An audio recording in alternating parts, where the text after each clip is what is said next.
Lady चियो ये देखकर बहुत ही ज़्यादा शॉक्ड हो जाती है कि सोकरा उसे बचाने आ गई। और यहाँ पर जो सासुरी रहता है वो नाइफ घुसा देता है सोकरा को।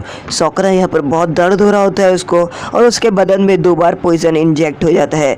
यहाँ पर वो लेडी चियो को देखती है और ग्रैंडमा चियो बिल्कुल ठीक रहती है। तो यहाँ पर सासुरी बोलता है कि ये इंसान एक दूसरे को बचाने के लिए तुम लोग कुछ भी कर देते हो, तुम लोग बेवकूफ़ हो, 1 नंबर के बेवकूफ़। और इसके बाद वो हंस रहा होता है। वो बोलते हैं कि तुम्हारे पास अच्छा खासा चांस था। और यहाँ पर ग्रैंडमा चियो को भी कट लग जाता है, तो ग्रैंडमा चियो के अंदर भी जो पॉइजन रहता है वो इंजेक्ट हो जाता है।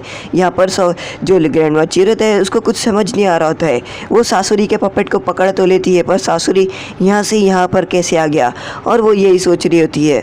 और फिर यहाँ पर ग्रैंडमा चियो ध्यान करती है सासुरी के दिल के बारे में कि उसका दिल वहाँ से गायब हो गया। और यहाँ पर सासुरी बोलते हैं कि तुम्हारे अंदर पॉइजन इंजेक्ट हो चुका है और तुम्हारी मौत हो जाएगी। और फिर वो सोकरा के पेट में उस नाइफ को घुमा रहा होता है। अब उसने लेडी चियो को भी एक कट दे देता है, तो लेडी चियो के अंदर भी पॉइजन इंजेक्ट हो जाता है। और वो लेडी चियो को देखता है और वो बोलता है कि तुम दोनों क्या करोगे, तुम बचोगी कि तुम बचोगी, अब ये तुम्हारे ऊपर है, क्योंकि एक एंटीडोट बचा है और तुम दोनों को अंदर पॉइजन इंजेक्ट हो गया है। और वो बोलता है कि अब ये देखने में बड़ा मज़ा आएगा। ज़ोर ज़ोर से हंस रहा होता है ये बोलकर, वो हंस रहा होता है। और वो बोलता है कि जल्दी से उसे ये मारना होगा सोकरा को।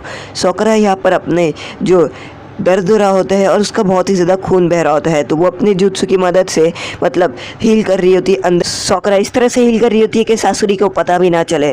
और यहाँ पर सासुरी को पता चल जाता है। वो बोलता है ये क्या, तुम मेरा खून रोकने की कोशिश कर रही हो, यानी मैं स्वॉर्ड घुसा रहा हूँ और तुम अपना खून रोक रही हो। वो बोलता है ये तो बहुत ही ज़्यादा गलत कर रही हो तुम। और उसके बाद वो सोकरा के पेट से और थोड़ा स्वॉर्ड को घुसाता है। और यहाँ पर सोकरा की हालत बहुत ही ज़्यादा ख़राब हो जाती है और वो बेहोश होने वाली रहती है। सोकरा लेडी चियो को बोलती है, लेडी चियो आप अपने अंदर वो एंटीडोट ले लो, वरना आपको पॉइजन और ज़्यादा वो करने लग जाएगा, यानी अंदर से मारने लग जाएगा। लेडी सोचती है कि वो क्या करे, वो खुद पॉइजन ले ले, यानी एंटीडोट ले ले, और वो एंटीडोट को घुमाती है और सोकरा के पैर पे मार देती है। सोकरा ये देखकर चौंक जाती है कि लेडी चियो को भी चोट लगी रहती है, पर लेडी चियो खुद एंटीडोट नहीं लेती है और वो सोकरा को एंटीडोट दे देती है। यहाँ पर सासुरी ये देखते हैं और वो बोलता है कि वापस से तुम लोगों ने वो किया जो तुम्हें नहीं करना चाहिए था। अब तुम क्या करोगी ग्रैंडमा चियो, तुम्हें अपने आप को बचाना चाहिए था। अगर तुम्हें ज़िंदा रहना है तो तुमने अपना एंटीडोट इस लड़की को दे दिया अपने बचाने के लिए। यहाँ पर सोकरा उस नाइफ को बहुत ही तेज़ी से टाइट पकड़ के रखती है, क्योंकि सासुरी रहता है वो स्वॉर्ड को आगे पीछे घुमा रहा होता है, जिसकी वजह से दर्द हो रहा होता है। यहाँ पर सासुरी स्वॉर्ड को पीछे खींचने की करता है, पर यहाँ पर सोकरा उसे स्वॉर्ड को छोड़ती ही नहीं है। तो सासुरी क्या करता है, अपने हाथ के अंदर से एक स्वॉर्ड निकालता है जैसा पायरेट्स की तरह रहते हैं, और वो भागते हुए आता है अपना हाथ लेके, जैसा पायरेट्स का हाथ रहता है वैसा सेम उसका हाथ दिख रहा होता है। और फिर वो भागते हुए आता है सोकरा को जान से ख़त्म करने के लिए, पर अचानक से ही वो रुक जाता है। और वो देखता है जो सासुरी के पहला पपेट रहते हैं, यानी उनके मॉम डैड के पपेट, वो सासुरी के मार देते हैं और वो एक एक तलवार को आर पार कर देते हैं। सासुरी बोलता है कि आयरन सैंड मेरे पुराने पपेट से उतर चुकी थी और इसलिए मैंने तुम्हें मार दिया, इसलिए मैं अपने पुराने पपेट कंट्रोल कर पाई। और वो बताती है कि जब मैंने तुम्हें देखा कि तुम्हारा वहाँ पर एक पपेट है और यहाँ पर तुम्हारा एक पपेट है, तो मैंने गौर किया कि तुम्हारे पास वो जो दिल है उसकी वजह से तुम अपना ट्रांसफ़र कर पाओगे, और मैंने जो तुम्हारे आजू बाजू जो बैरियर बनाऊंगी इसकी मदद से नहीं तो तुम हिल पाओगे नहीं तो तुम भाग पाओगे, क्योंकि ये बैरियर चाकरा को सील कर देता है। और वो बोलती है कि मैंने तुम्हारे पहले पपेट, यानी वो जो पपेट को मैंने पहले पकड़ा था उसको एनालाइज़ किया और देखा कि हाँ यहाँ का दिल का पार्ट तो गायब है, और उसके बाद मैं समझ गई तुमने अपना दिल ट्रांसफ़र किया। और जब मैं सोकरा को बचाने वाली थी तो मैंने तुम्हारे मॉम डैड को पपेट को देखा, और उसके बाद मैंने स्वॉर्ड को आर पार कर दिया तुम्हारे दिल के कि तुम मर ही जाओ। और वो बोलते कि अब तुम मर जाओगे। और उसके बाद सोकरा यहाँ पर गिरती है। लेडी चियो बोलती है कि सोकरा ज़रा भरोसा रखो अपने आप पे, मैं तुम्हें बचा लूँगी। और यहाँ पर लेडी चियो सोकरा के पेट से उस स्वॉर्ड को धीरे धीरे करके निकाल रही होती है और उसे हील करने की कोशिश करती है। सोकरा को यहाँ पर बहुत ज़्यादा दर्द हो रहा होता है, और यहाँ पर जो सासुरी देखता है और वो लेडी चियो को बताता है, वो बोलता है कि ये बहुत ही ज़्यादा घाव हो चुका है इसका, और ये नहीं बचेगी, ये मर जाएगी, तुम इसे बचा नहीं पाओगी अपने मेडिकल जुत्सु से।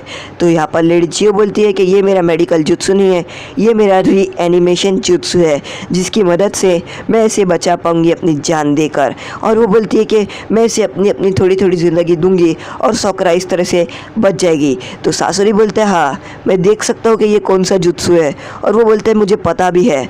वो बोलता है कि ऐसा अगर तुम करते रहोगे, अगर तुम रीएनिमेशन जुत्सु की मदद से उसे बचाओगी तो तुम्हारी जान चले जाएगी। तो यहाँ पर लेडी चियो बोलती है नहीं, मेरी जान नहीं जाएगी, क्योंकि रीएनिमेशन जुत्सु में ऐसा होता है, अगर समझो तुम मरे हो तो मैं तुमको बचा रही हूँ तो मैं मर जाऊंगी, पर सोकरा अभी तक मरी नहीं है, उसे सिर्फ घाव चोट लगी है। तो वो सासुरी को बताती है कि उसकी सिर्फ चोट लगी है तो मैं उसे चोट से बाहर निकाल सकती हूँ, यानी उसका घाव कई हद तक बढ़ सकती है। वो बोलती है कि मैंने ये जुत्सु तुम्हारे लिए सीखी थी सासुरी। और सासुरी बोलता है क्या झूठ बोल रही हो। हमें पास का सीन दिखाता है जहाँ पर ग्रैंडमा चियो कमरे से देख रही होती है सासुरी को, जहाँ पर सासुरी अपने मॉम डैड के पपेट को लेकर बैठा होता है। और फिर यहाँ पर उसके मॉम डैड मिशन के लिए निकल जाते हैं। उसके मॉम डैड बोलते हैं कि हम बहुत ही जल्दी आ जाएंगे मिशन से।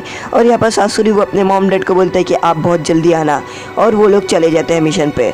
एक रात एक जोनिन आता है और वो ग्रैंडमा चियो को बताता है कि जो सासुरी के मॉम डैड थे वो नहीं रहे। और सासुरी के मॉम ये दादी ये देखकर बहुत ही ज़्यादा गुस्से में आ जाती है और उन्हें पता चलता है कि ये सब वाइट फैंग ने किया। और जल्दी से और ज़ोर से जो लेडी चियो है वो बोलती है कर्स यू वाइट फैंग। यहाँ पर जो सासुरी रहता है वो बिल्कुल अकेला रहता है। उतने में उसको बाहर आवाज़ आती है और वो दरवाज़ा खोलता है। वो देखते हैं वो ग्रैंडमा चियो रहती है। वो ग्रैंडमा चियो को बोलता है क्या हुआ, मेरे मॉम डैड आ गए।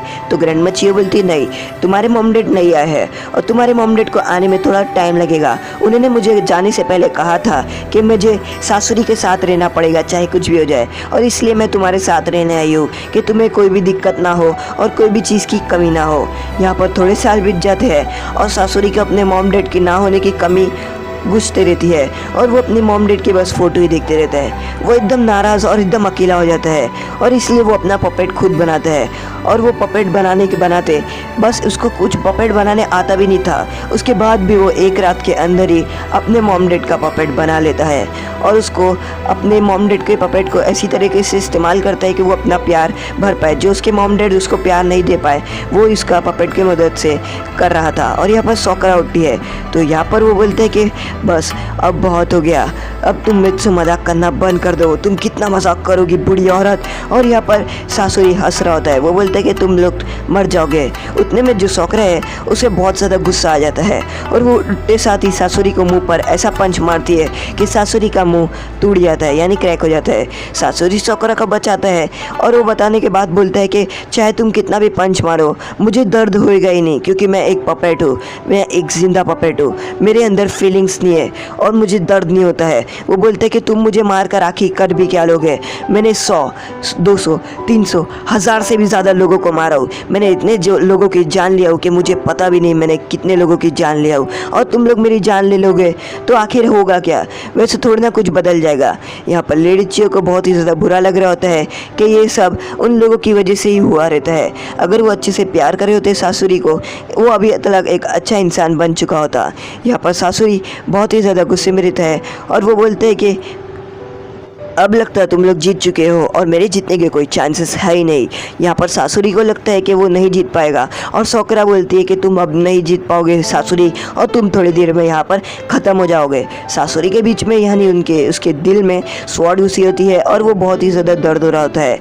तो सासुरी यहाँ पर हार मान लेता है और वो सोकरा को बोलता है कि मैं तुम लोगों से हार गया। उसके बाद वो बोलता है कि तुम्हें ओरोची मारू के बारे में जानना था ना, तो मैं हार चुका हूँ, तो मैं तुम्हें साफ साफ ओरोची मारू के बारे में बताऊंगा कि उसका प्लान क्या है और वो कहाँ पर है। वो बोलते हैं कि 10 दिन बाद लैंड ऑफ ग्रास के गामासाकी ब्रिज के पास ओरोचिमारू किसी से मिलने वाला है और वो जिससे मिलने वाला है वो अकात्सुकी का मेंबर है और मुझे लगता है कि वो स्पाई है। तो मुझे भी उस मेंबर को पकड़ना था कि आखिर ओरोचिमारू का कौन स्पाई है। और ये टिप देने के बाद वो अपनी आंखें बंद कर देता है। और यहाँ पर हमें थोड़ा सी पुराना सीन दिखाता है जहाँ पर सासुरी दिल का तो बहुत ही अच्छा रहता है, पर जब उसके मॉम डैड के पपेट गिरते हैं तो उसे रियलाइज़ होता है कि ये तो उसके बस एक पपेट है और उसके मॉम डैड अब जिंदा नहीं है। और फिर वो रिवेंज लेने के लिए जगह जगह पर लोगों को मारते घूमता है और यहाँ पर सासुरी मर जाता है। यहाँ पर सोकरा देखती है और उसे ये यकीन हो जाता है कि अब बिल्कुल सब कुछ ख़त्म हो चुका है और वो बोलती है कि चलो ग्रैंडमा चियो। तो ग्रैंडमा चियो बताती है कि ये उन लोगों की गलती है, अगर वो सासुरी को वैसा प्यार दे पाते और उसके मॉम डैड जिंदा रहते तो वो ऐसा नहीं होता। और यहाँ पर जो सोकरा है वो ग्रैंडमा चियो को बोलती है अब ये मर चुका है। तो साकुरा को जो ग्रैंडमा चियो है वो साकुरा को बताती है कि वो जानबूझकर यहाँ पर मरा, वो चाहता था तो मेरे जो बैरियर है उससे बचकर भाग सकता था, पर वो भागा नहीं और वो खुद ही स्वॉर्ड घुसाया अपने दिल में, यानी उसने घुसने दिया। तो साकुरा बोलती है यानी ये चाहता था कि आज सासुरी यहाँ पर मर जाए। तो ग्रैंडमा चियो बताती है हाँ, वो चाहता था कि वो खुद ही यहाँ पर मर जाए। यहाँ पर नारुतो बहुत तेज़ी से आगे जा रहा होता है और वो बोलते हैं कि काकाशी सेंसे आप कितना टाइम लोगे, आपको आखिर कितना टाइम लगेगा अपने नए जुत्सु को इस्तेमाल करने में। और यहाँ पर काकाशी सेंसे अपनी उंगली हटाते हैं और वो बोलते हैं मेरा जुत्सु पूरा हो गया, मांगा किल शारिंगन। तो आज का एपिसोड यहीं पर ख़त्म होता है। अगर आपको हमारा एपिसोड पसंद आए लाइक करें, शेयर करें, सब्सक्राइब करें।